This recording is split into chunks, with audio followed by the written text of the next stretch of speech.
Nebraska state senators are considering a bill that would release the burden of mental health calls from police officers. Our Marlo Lundeck has more on how it would work.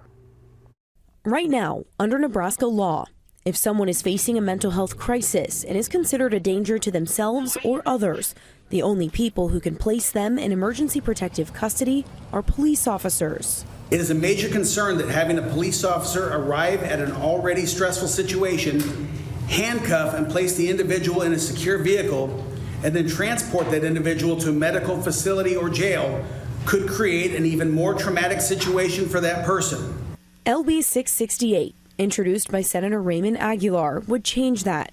It would allow mental health professionals to make that decision too.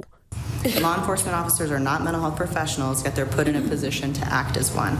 This is counterintuitive, and there are at times a necessity, but there are other alternatives.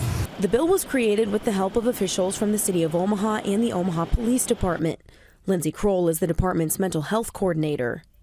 As a mental health professional, we want to provide the most effective, accessible, low or no barrier support and treatment in the least restrictive settings to those we serve. And our ability to do that effectively is impacted by the limitation of not being recognized as a mental health professional in state statute. Proponents like Kroll argue that by giving mental health professionals the ability to place someone in emergency protective custody, it will allow for more accurate care and will also relieve pressure on police officers. Law enforcement does not want to deal with non-criminal issues, and by expanding the certification, we can get care quicker before things get worse. The hope is that the bill will also help destigmatize and lessen trauma that can come along with a mental health crisis. As policymakers, we should attempt to avoid a criminalization of this situation and allow for a smarter solution in certain mental health scenarios.